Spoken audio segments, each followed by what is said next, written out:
इस प्रश्न को सुमंत सोरेन ने पूछा है कि ऑप्शन को चेक करके कैसे सॉल्व करेंगे, तो मैं एक बार सभी के लिए बता दूंगा। तो सबसे पहले प्रश्न को समझना है। प्रश्न में क्या बोला है, ए और बी की आयु में अनुपात 3:4 है। 6 साल बाद उनकी आयु में अनुपात 2:3 हो जाएगा। बताएं कि ए की वर्तमान आयु कितनी है। तो सबसे पहले जो अनुपात दिया हुआ है कब का है, वर्तमान का दिया हुआ है। तो सबसे पहले आपको लिखना है, किस तरीके से लिखना है, तो सबसे पहले आपको लिखना है ए अनुपात बी, इस तरीके से लिख लेना है। और सबसे पहले जो अनुपात दिया हुआ है कब का है, वर्तमान का है, तो यहां पर आपको लिख लेना है 3:4। और ये जो अनुपात है वर्तमान का, तो बगल में आपको 0 ले लेना है। और इसके बाद जो अनुपात है वो कब का है, 6 साल बाद का है, तो कितना है, 2:3 है। इस तरीके से आपको लिखना है।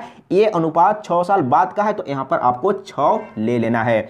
अब आपको क्या करना है, अंतर देखना है ये दोनों में और ये दोनों में अंतर समान है या नहीं है। तो 3 में 2 घटाएंगे तो 1, 4 में 3 घटाएंगे तो 1, यानी अंतर कितना है, 1 है, यानी कि दोनों तरफ समान है। तो एक अंतर में आपको क्या लेके चलना है, तो इसको जोड़ लेना है। तो यहां पर जोड़ने पर कितना होगा, 6। तो एक अंतर में 6 मालूम हो चुका है। तो हम लोग एक अंतर में ही निकालते हैं, लेकिन यहां पर एक अंतर में डायरेक्ट आ चुका है। अब आपको समझना है ये जो अनुपात है कब का है, वर्तमान का है। तो 6 से अगर इसमें गुना कर देंगे तो ए का आयु निकल जाएगा 6 × 18। ए का आयु कितना है, 18 वर्ष है। अगर 6 से इसमें गुना कर देंगे तो बी का आयु निकल जाएगा 6 × 4 = 24। बी का आयु कितना है, 24 वर्ष है। तो देख लीजिए आंसर कहां पर है, तो ए की वर्तमान आयु कितनी है, तो ए ऑप्शन सही है, 18 साल। लेकिन सुमंत सोरेन ने पूछा है कि ऑप्शन को कैसे चेक करके सॉल्व करेंगे। एक बार समझने का प्रयास कीजिएगा। मैं एक तरीका बताया था कि ऑप्शन को भी चेक करके आप आंसर बता सकते हैं, लेकिन थोड़ा सा इसमें मुश्किल होगा। लेकिन समझिए, समझने का प्रयास कीजिए।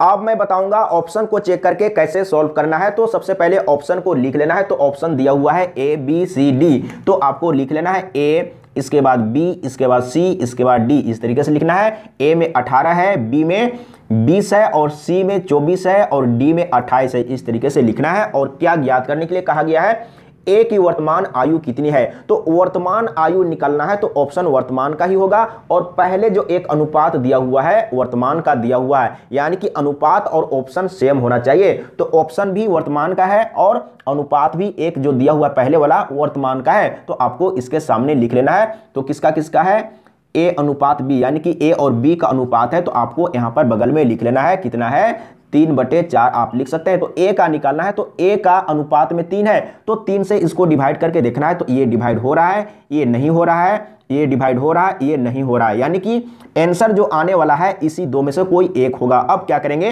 तो दूसरा जो अनुपात है उससे चेक करेंगे। लेकिन दूसरा अनुपात कितना है, 2:3 है। तो कब का है, 6 साल बाद का।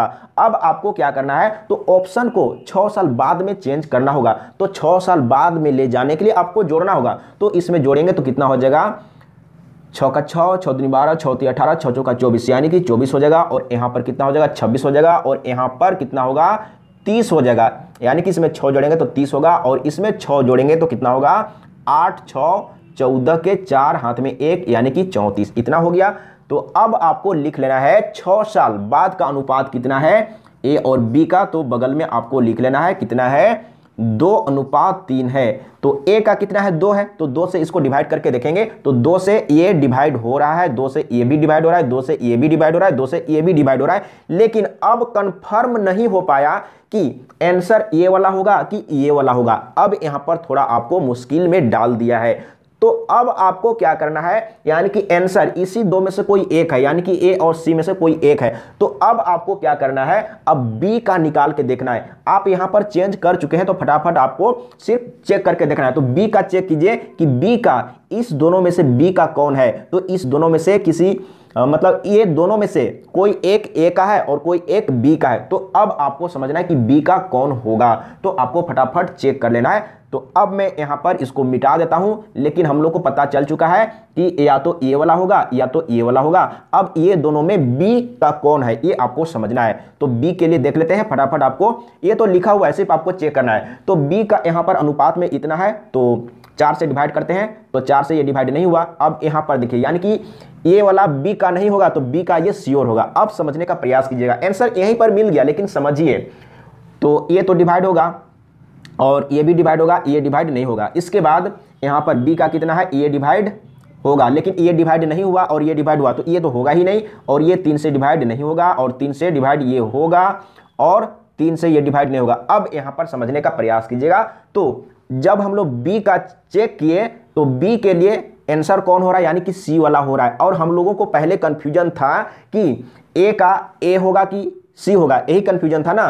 तो अब हम लोग को मालूम चल चुका है कि सी ऑप्शन में जो 24 दिया हुआ है किसका है, यानी कि बी का है। तो ए का कौन वाला होगा, यानी कि ए वाला होगा। लेकिन इसमें थोड़ा सा टाइम टेकन है, इसमें टाइम ज्यादा लग रहा है। तो आपको रेशियो मेथड से सॉल्व कर लेना है। रेशियो मेथड बहुत ही आसान है, बिल्कुल समझ में आ गया होगा। अगर इस वीडियो को सुमन सोरेन आप देख रहे होंगे या देख लिए होंगे तो कमेंट में लिख के बताइए।